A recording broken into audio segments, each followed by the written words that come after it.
যাদের ডাচ বাংলা ব্যাংকের visa card আছে, ওই ভিসা কার্ড থেকে কিভাবে আপনারা বিকাশের টাকা আনবেন খুব সহজে পুরো প্রসেসগুলো এই ভিডিওর মাধ্যমে দেখতে পারবেন। এখন থেকে কিন্তু আপনি নিজে নিজে চাইলেই ডাচ বাংলা ব্যাংক থেকে বিকাশে যে কোনো বিকাশ অ্যাকাউন্টে টাকা আনতে পারবেন বা ট্রান্সফার করতে পারবেন। কিভাবে করবেন সেটা আপনার বিকাশ অ্যাপসে ঢুকে সেই পুরো প্রসেসটাই দেখিয়ে দিচ্ছি। তো চলুন শুরু করা যায়।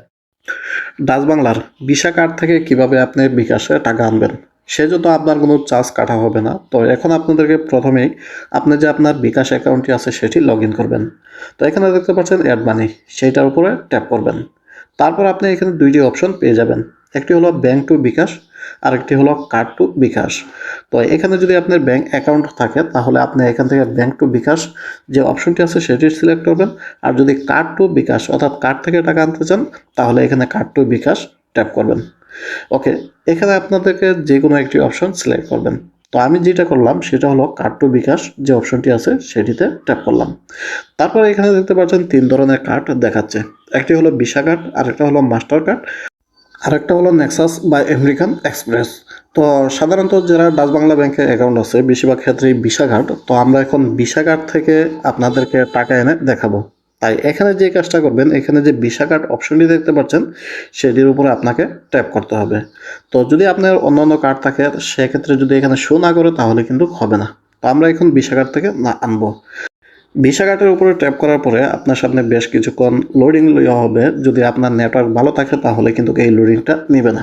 ওকে, কিছুটা লোডিং হচ্ছে, তো একটু আপনি অপেক্ষা করবেন। ওকে, লোডিং হওয়ার পরে আপনার সামনে পরবর্তী পেজে নিয়ে যাবে। তো এখানে দেখতে পাচ্ছেন প্রথমবার ফেল দেখাচ্ছে, দ্বিতীয়বার কিন্তু আপনাকে এই পেজটি ওপেন হবে। তারপরে এখানে দুইটি অপশন পেয়ে যাবেন। এখানে দেখতে পাচ্ছেন মাই অ্যাকাউন্ট, আরেকটা দেখতে পাচ্ছেন আদার্স অ্যাকাউন্ট। তো এখান থেকে আপনি যে কাজটা করবেন, যদি আপনি নিজের অ্যাকাউন্টে নিজের বিকাশ অ্যাকাউন্টটি যেটি মোবাইলে অন আছে সেটিতে যদি আপনি নিতে চান তাহলে এখানে মাই অ্যাকাউন্ট রাখবেন। আর অন্য কোনো বিকাশ নাম্বার যদি নিতে চান তাহলে এখানে আদার অ্যাকাউন্ট রাখবেন।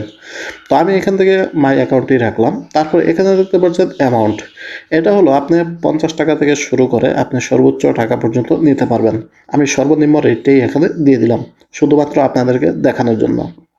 তারপর এখানে দেখতে পাচ্ছেন সিলেক্ট ইউর কার্ড, এই যে অপশনটা দেখতে পাচ্ছেন সেটার উপরে ট্যাপ করবেন। তারপরে অ্যাড নিউ কার্ড সেটাতে ট্যাপ করবেন। আপনার যদি আগে থেকে অ্যাড না করা থাকে তাহলে এখান থেকে অ্যাড নিউ কার্ডে ট্যাপ করবেন। করার পরে এই ধরনের একটি অপশন পেয়ে যাবেন।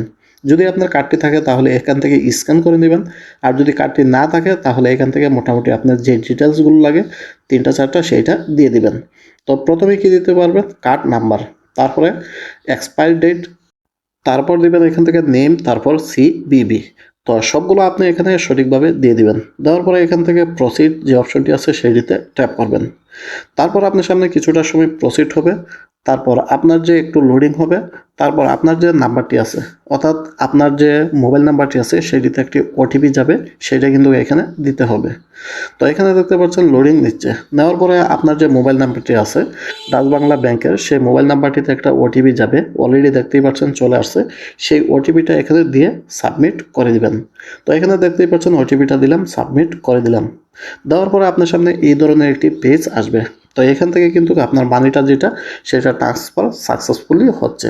তো এখানে দেখতে পাচ্ছেন মোবাইল নাম্বারেও কিন্তু আপনার মেসেজ চলে আসছে, পাশাপাশি আপনাকে কিন্তু এখানে সাকসেসফুলি দেখাচ্ছে। এভাবেই কিন্তু আপনি কয়েকটি স্টেপ ফলো করে আপনার ডাচ বাংলা ব্যাংক থেকে আপনার বিকাশে মানি ট্রান্সফার করতে পারবেন। এ বিষয়ে কিছু জানা থাকলে মতামত জানাতে পারেন। ধন্যবাদ।